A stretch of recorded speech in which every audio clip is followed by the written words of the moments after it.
be hard to mess that one up.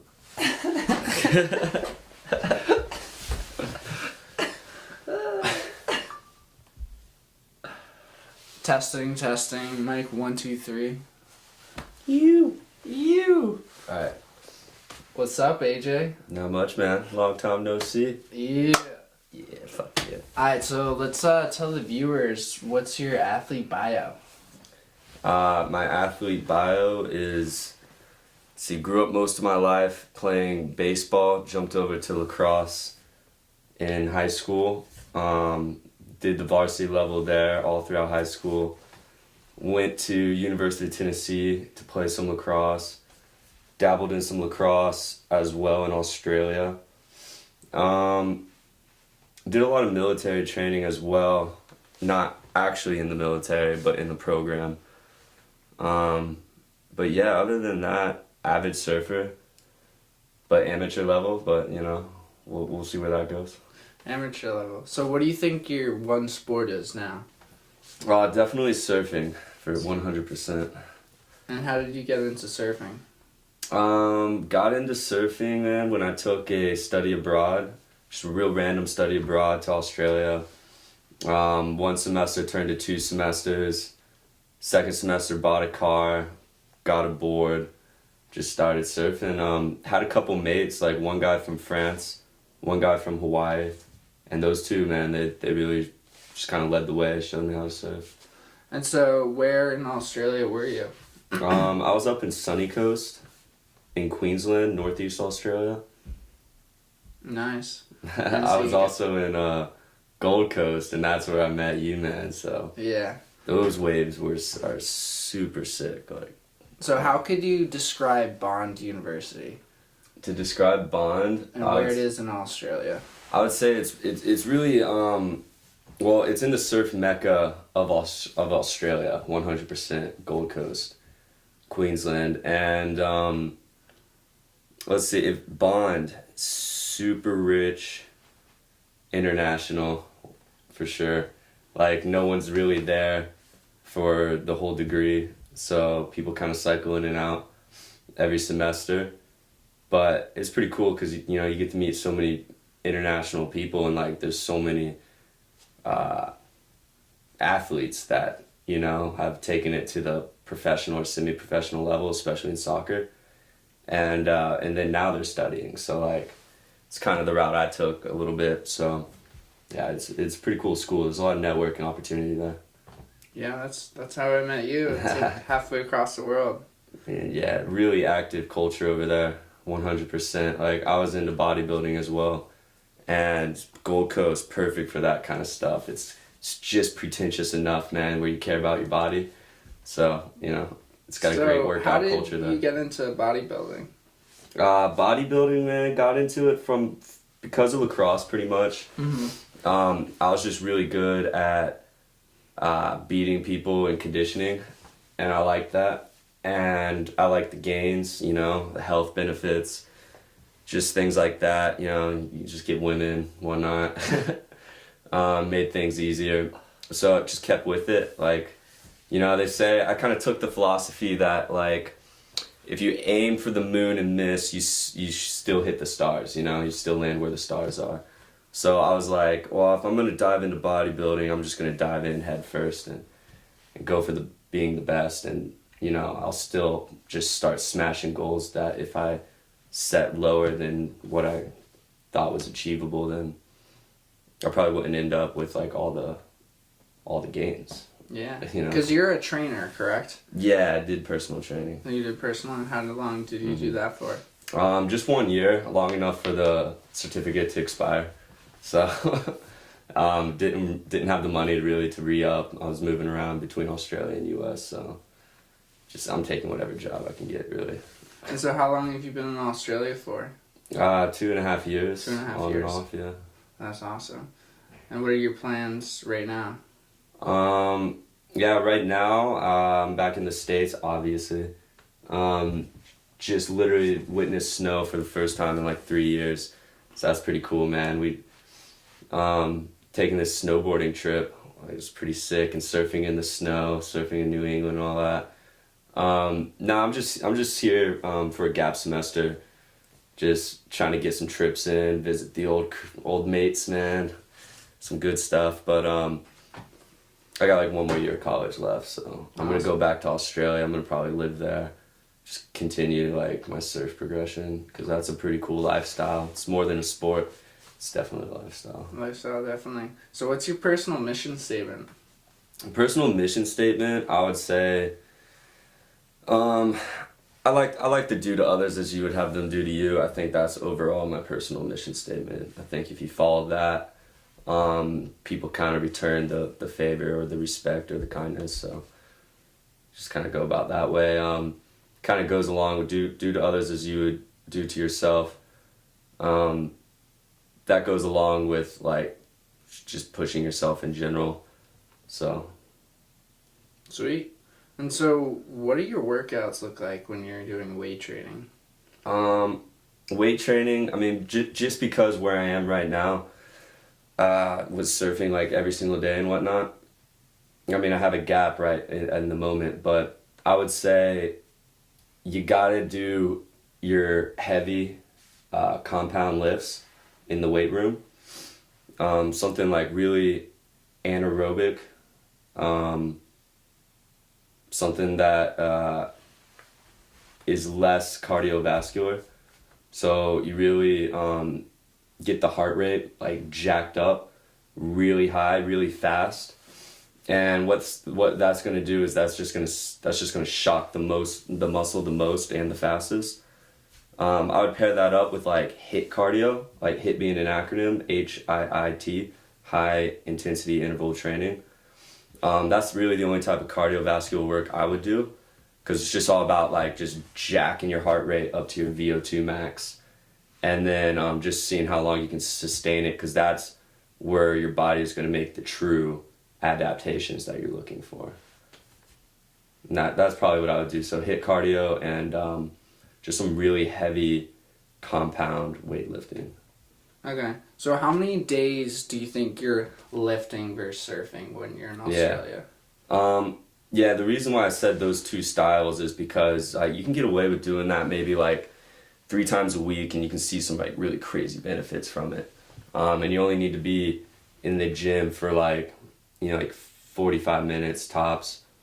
So that opens the door, and dude, I was surfing like 2-3 hour sessions a day, like 3 in the morning, 3 in the afternoon, for sure.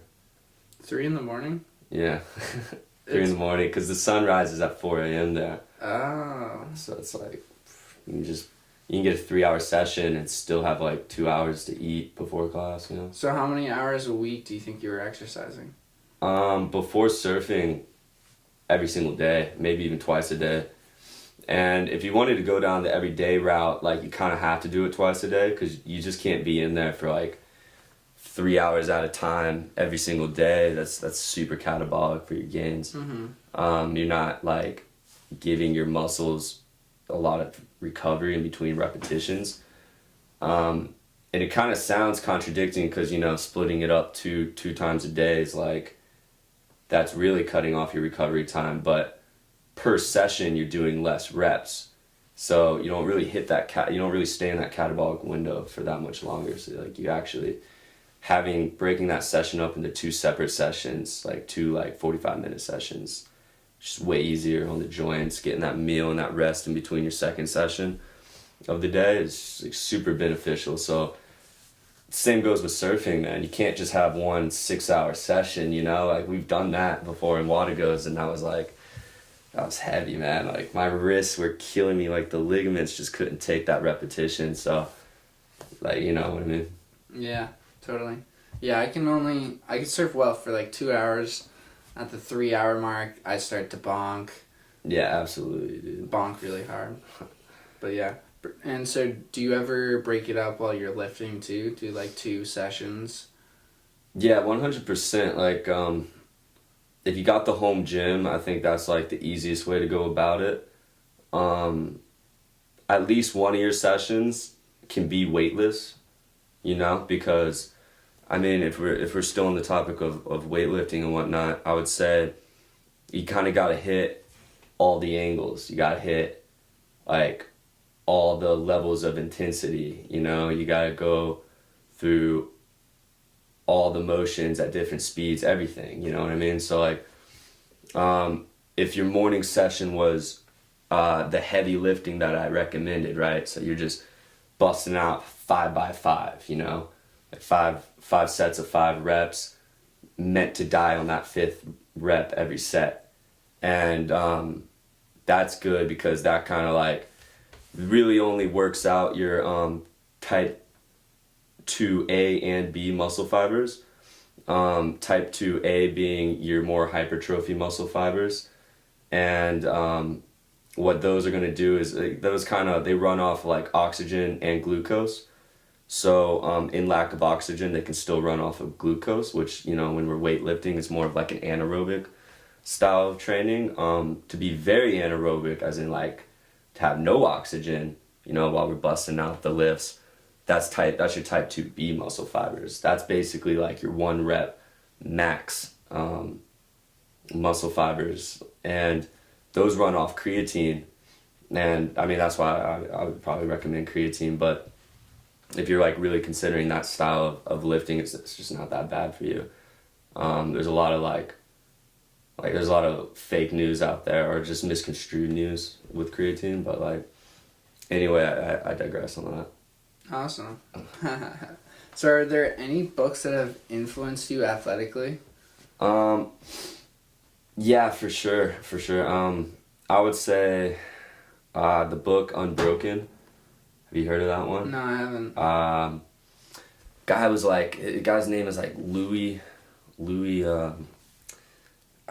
crazy Italian last name, but they made a movie about it, like I think Angelina Jolie or something, she produced it, but dude, it's a crazy book. It's called Unbroken, and it's about like second generation immigrants, you know, from Italy. So parents were from Italy. This guy was born in like Cali or something, and just straight impoverished family. Ended up being like a bad kid, like a juvenile delinquent. By high school, got into like running because of his brother, and then I want to say his brother died, and then he became like the best track star out of high school. Then he went into the Olympics, and then he was like in like the 1930, 32 or 36, whatever year that was that it was held in Germany. Mm-hmm. And he ran like during Hitler's regime, and he ran during that, so he experienced that type of adversity, and then not only the poverty adversity beforehand, and then like, man, this guy is so crazy. He had like a physical issue as well, but then he got drafted into World War II, like ended up breaking like a world record while he was in the army for running, and then his plane got shot down over the Pacific. He spent like 2 months in the water. He got rescued by the Japanese, and then he got sent to a like an internment camp, like a prison, like a POW camp, and dude, he made it out of that alive, and then he still bounced back, man. He just did so much. It was the craziest story. Like, I actually totally remember reading that book now. Yeah, spoiler alert. Yeah, yeah. I guess we can't give away all the details, but it was saying that during the military training, he like took it really seriously, and he would read a lot, and he read that if you get shot down and you're in the water and you swim like 3 feet below the water, you won't get penetrated by bullets. Yeah.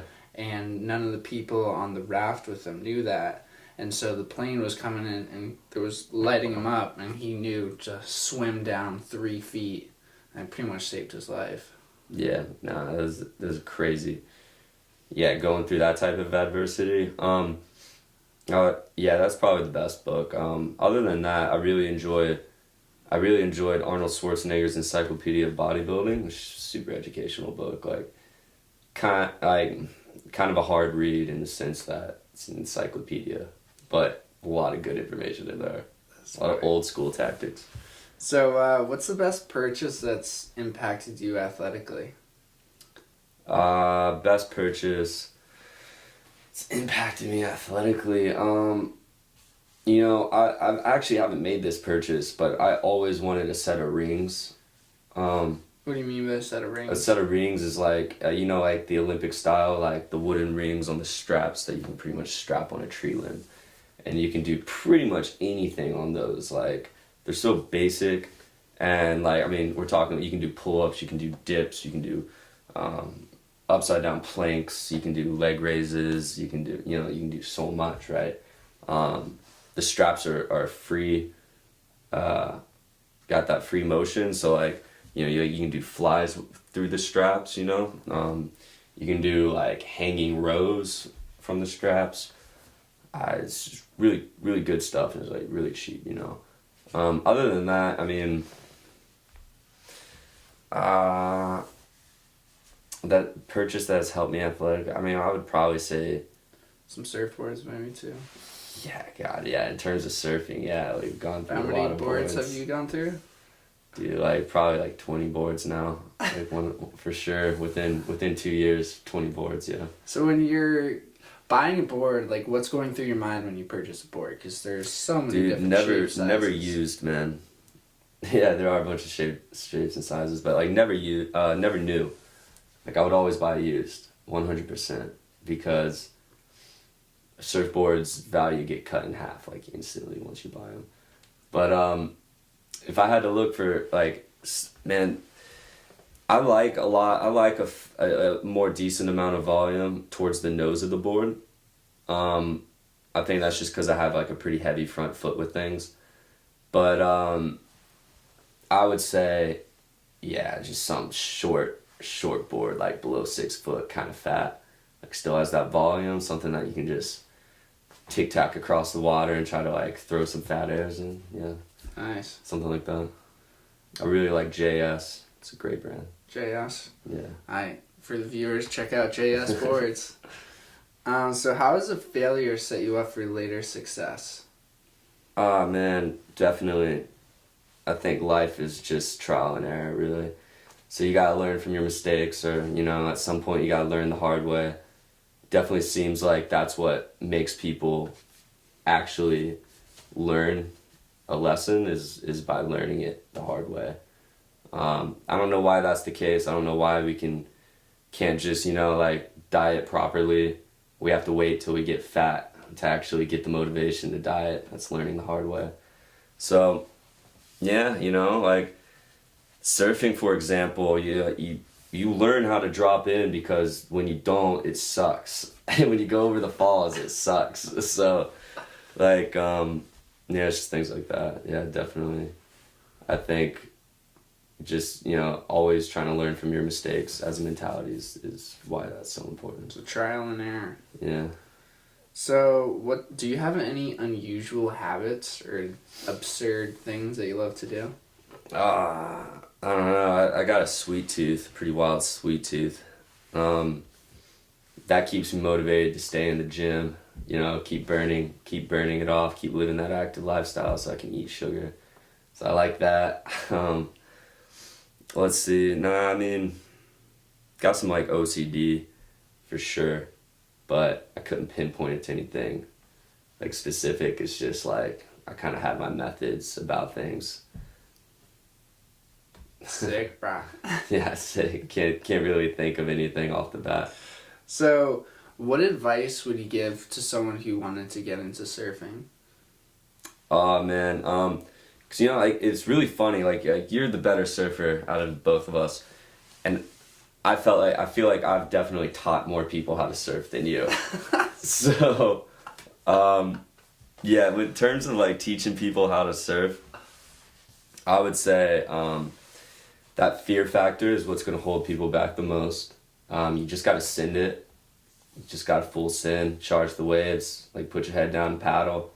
That's the other thing. You kind of gotta know how to paddle. Like actually, there's a skill involved with the balance and paddling. Like actually, like efficiently. So you just don't waste your energy. I think a lot of people, they make the mistake. They just do the wrong thing, so they just burn out their energy and then they just flounder out there. So it's like knowing how to paddle, having that balancing ability, like learning how to duck dive, the two things that don't even like they're not even about surfing, you know, paddling and duck diving, but like those are the two things you have to know to be able to get out back, to be able to catch the wave, to be able to surf it.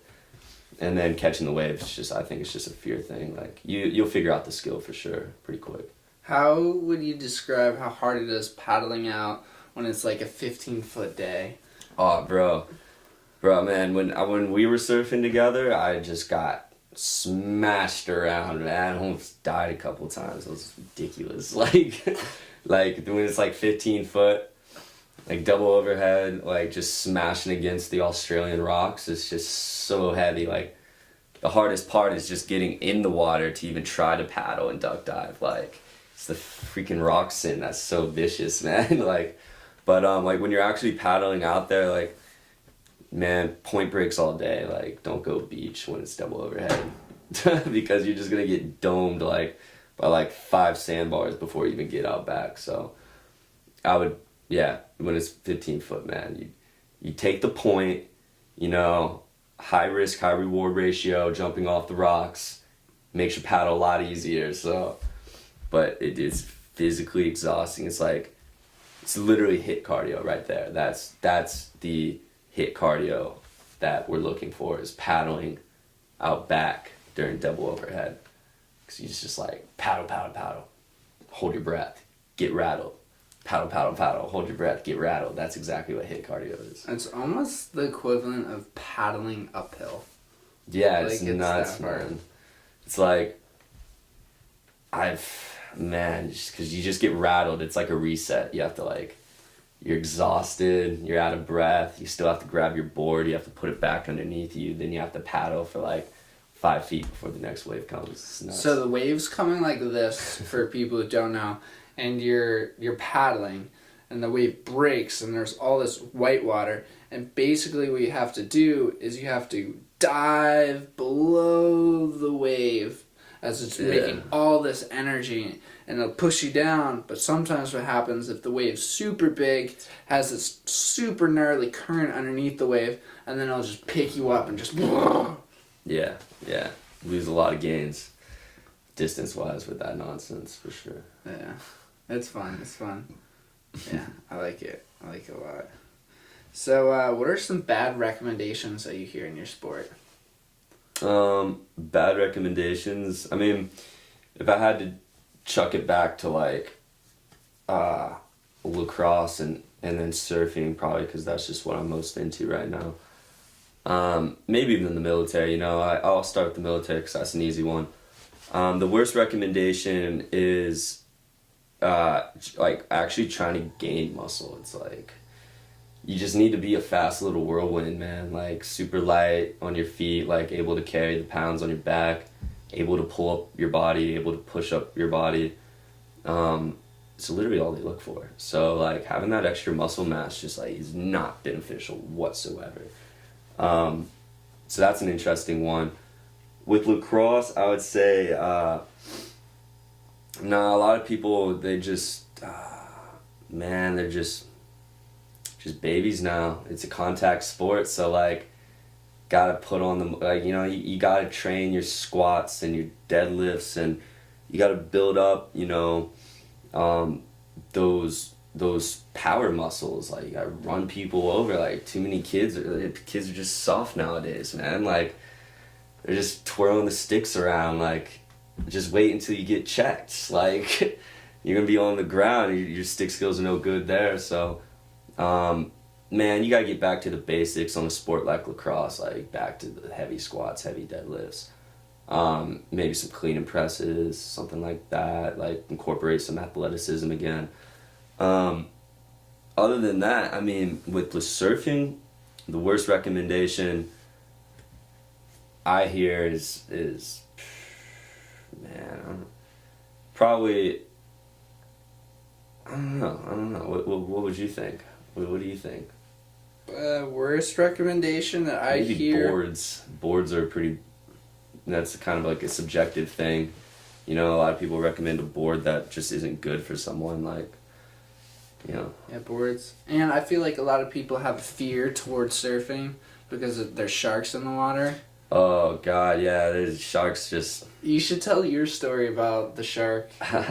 Yeah, I mean, I've been evacuated from the water in Byron Bay, most eastern point of Australia, like super sharky, and I was like one of 5 guys out in the water, and then all of a sudden it's like a 10-foot day out there, so like the waves are 10 foot, and this helicopter swoops in with a rifle, like with a guy with a rifle, and he's like, and like literally 5 minutes later, and he's like 20 yards above us. Like 5 minutes later, like this lifeguard dinghy comes out, and they're like, "Boy, you gotta get out of the shark. You gotta get out of the water right now, because there's a shark in the water." And they like pointed like 5 meters away, and like everybody just 180 started paddling back to the beach, like the closest point at the beach, and then me, man, I was like in the priority zone, so this wave came up right as he was saying that sentence. And like by the time he finished it, I just stood up on the wave, heard everything, and I was like, "Oh God, don't fall!" But like, wave of the day, like killed it. Got a few turns in. Like, the dinghy followed my wave all the way through, and I like popped back on my stomach and like rode it out. And then like they're riding next to me, and they're like, "Oh, that's why the helicopter was there, was because there was the shark." And they're just like, "We're getting everybody out of the water. You gotta get out of the water." So that basically means that it was a fucking big shark. So that was a big shark. Yeah, a couple of people, or every year someone dies, I think, at water go. Yeah, honestly, there's about 2 to 3 shark attacks almost every single. Maybe 2 shark attacks every single year come into play.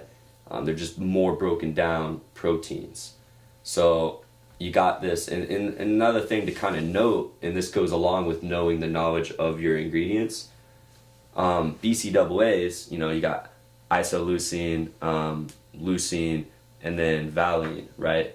Well, it kind of runs. They only work in conjunction, first of all, and then they only work if you intake a certain amount in one serving. Like, you have to reach the minimum serving of these ingredients.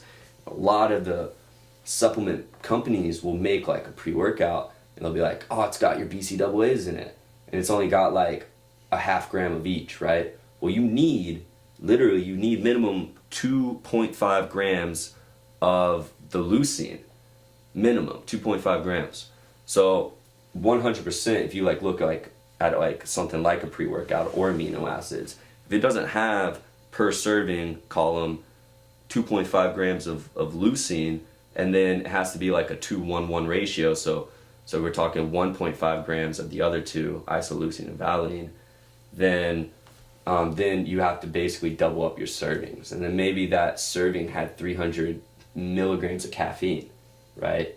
So it doesn't have enough BCAAs, but then it just gave you your maximum amount of caffeine that you can have in one serving, really, before you start seeing negative side effects of caffeine. So you can't take the 2 scoops and take the 600 milligrams of caffeine just to get. So it kind of runs like that. But protein, BCAAs, I would say creatine. There's a lot of myths out there about creatine, like a lot of like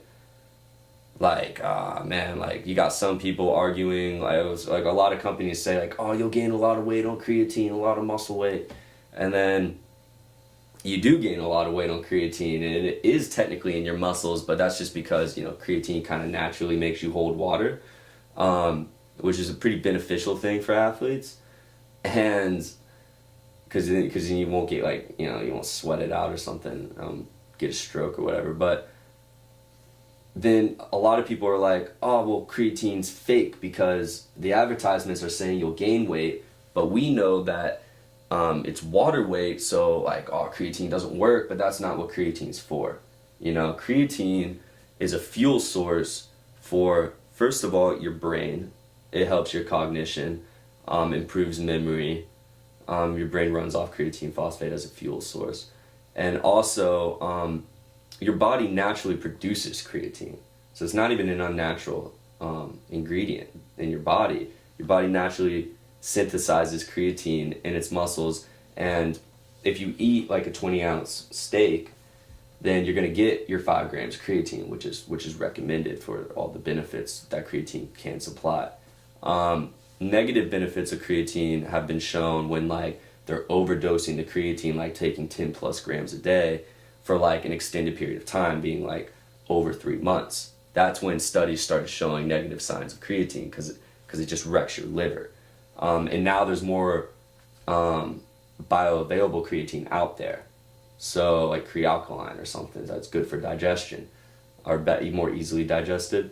So I would say, and creatine also is the fuel source, the second fuel source for your type 2B muscle fibers that I mentioned before, the muscle fibers that don't run off of oxygen, they run off of creatine phosphate. So that's why creatine phosphate increases your 1 rep maxes. So, and your explosive ability, because that's you supplying your body with a fuel source to do it yourself. It's not really the creatine doing it for you. You're just giving your body what it's asking for to do what you want it to do. So yeah, protein, BCAAs, creatine, I think is really good. Fish oil, like almost all the oils, really. Like, you know, you got the collagen, you got the CLA, you got the ALA, you got the omega-3s and 6s, and then you have fish oil. So those things are just, they're just so good for every part of your body, and a lot of people just don't get enough of those oils, especially fish oil. And they just really, you gotta take like, and that's the other thing. So a lot of people say fish oil doesn't work, right?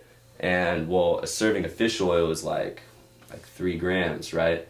But you need to like 20 grams of fish oil a day. You know what I mean? So when you take that in perspective, it's like you got to reach the minimum servings to actually get the effects. So keep that in mind with fish oil.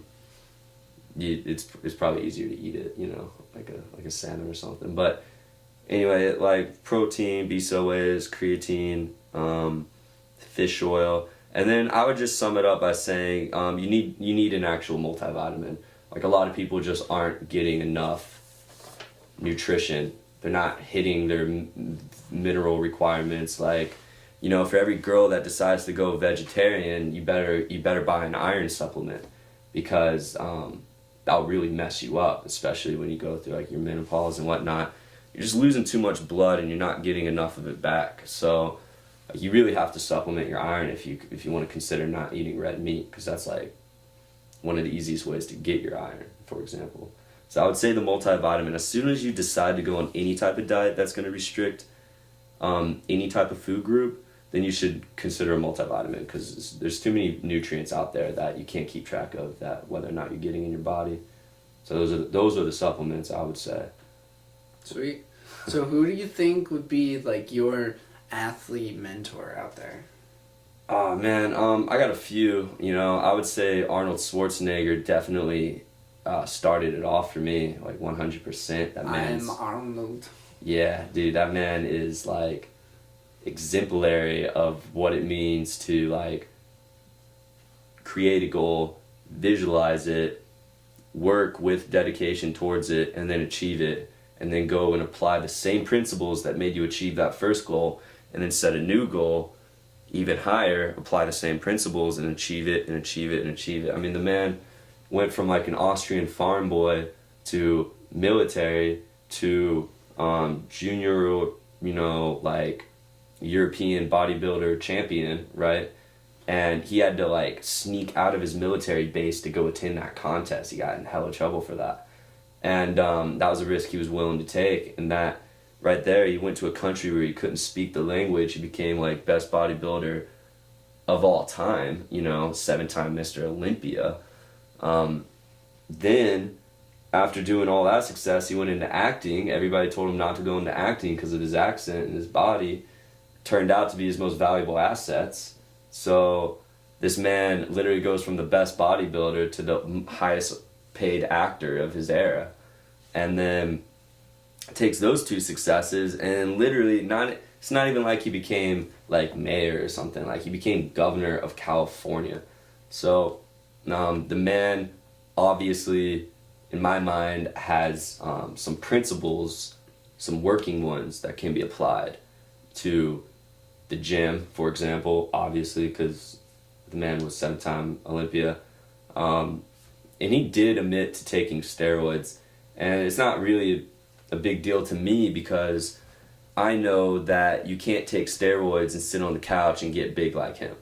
You know, like you have to put in the work somewhere in the process to make something like steroids even work. You know what I mean? So I think that's just a load of crap when people are like, oh, he took steroids. Like, well, you know, everybody in that era, in that competition, took steroids. So it wasn't like he had a better, like, it wasn't like he had an upper hand. He was just doing what everybody else was doing. You know, it wasn't even legal then. And it's like illegal? What? Huh? It wasn't even illegal? Probably? Illegal, yeah. It wasn't even illegal at the time. It's kind of like, did you hear about like Lance Armstrong? Yeah, you know, I was when about he to spoke talk about it. Yeah. Yeah, he said it's like, he's like, I wasn't doing it to get the upper hand. I was doing it because all my competitors were doing it. So it's like he had to.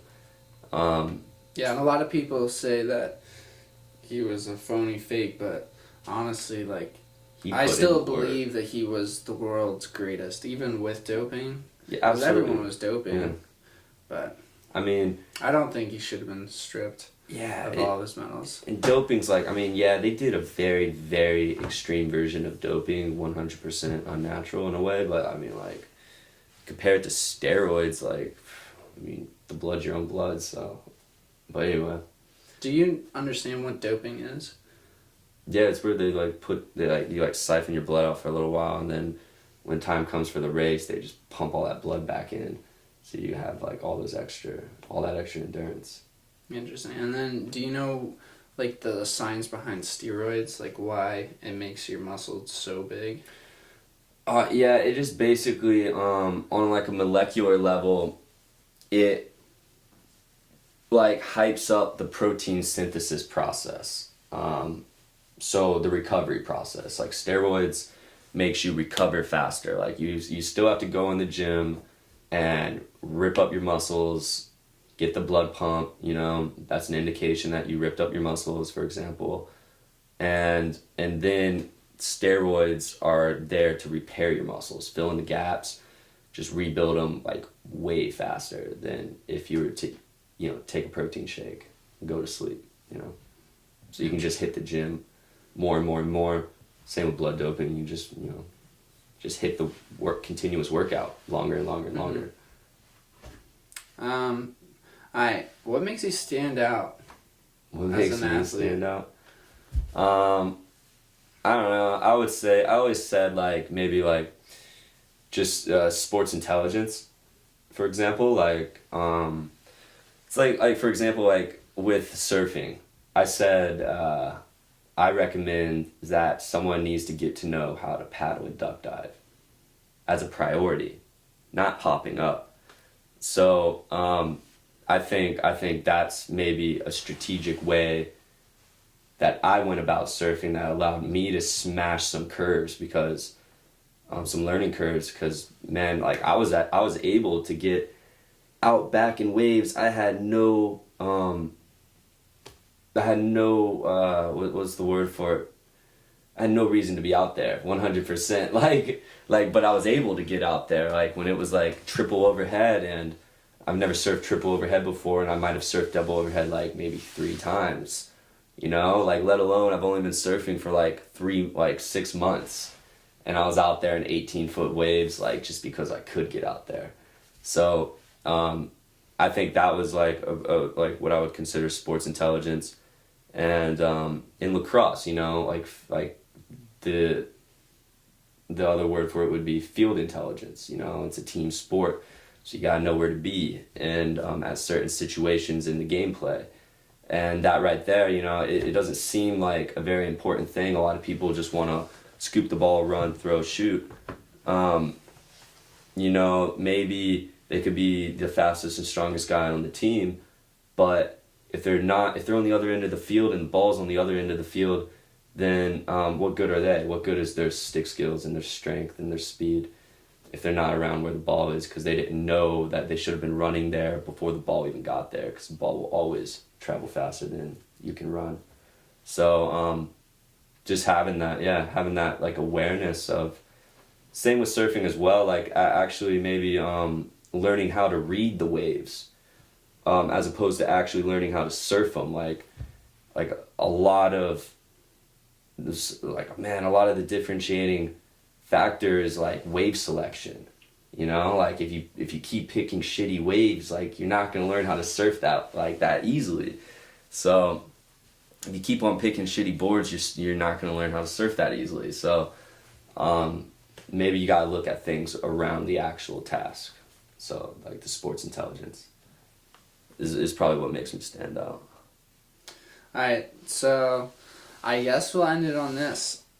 If today was your last day, what would you do? Oh man, 100% surf. Like I'd probably go surf.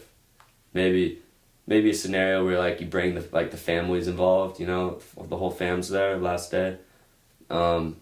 Yeah, but we're in like Hawaii surfing or something like that. Nice and warm, tropical coconuts. Oh yeah, man. Yeah, maybe even Byron. Yeah, I switch that up. I'll go to Byron.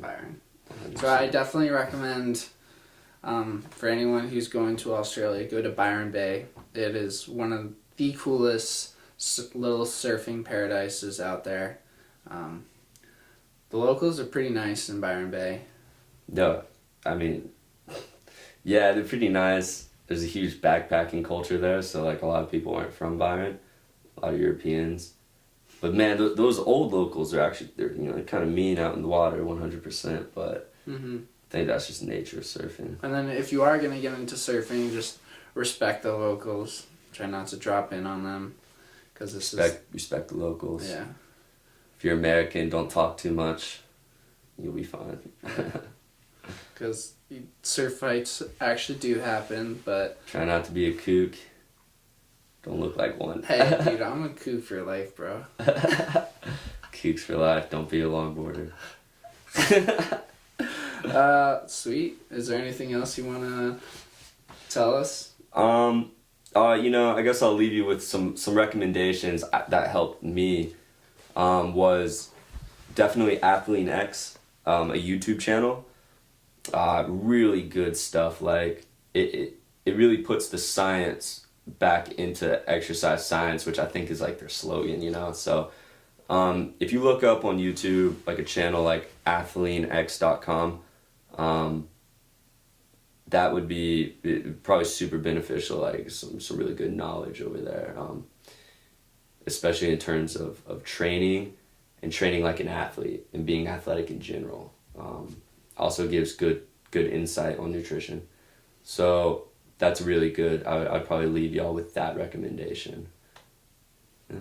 Sweet. And always chase progress, you know. It's more about the process, not the end goal. You want to make that, it's like the first thing I said, you want to make that end goal unrealistic, basically. That way, you're always making progress. You never stop making progress because you never reach your goal. You know what I mean? Like, you gotta set little goals along the way, but like, Word. Always shoot for that kind of stuff. Alright, ready for the gym workout? Yeah, man, and we'll hit that surf. Snowboarding tonight, surf tomorrow morning. Alright, so the rest of his trip here, before he goes back to Australia, we're gonna go to the gym, work out, probably for like an hour long. Tonight we're gonna head over to Whaleback, do some snowboarding, and then tomorrow morning we're gonna go wake up at the crack of dawn and head to New Hampshire coast and go surfing. Yeah, man, first time ever surfing in the snow. Still love it, bro. Fourth time ever snowboarding, carving, man. Doing flips and stuff. So yeah, no, it'll be fun. Alright, sweet.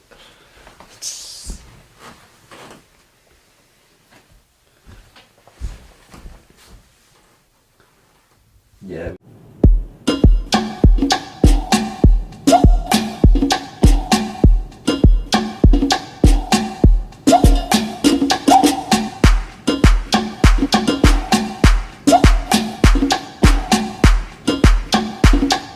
I think that's AJ.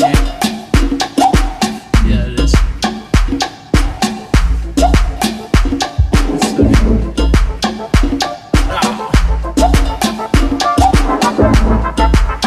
Spain wants us to film for Kook of the Day. or film him for Kook of the Day.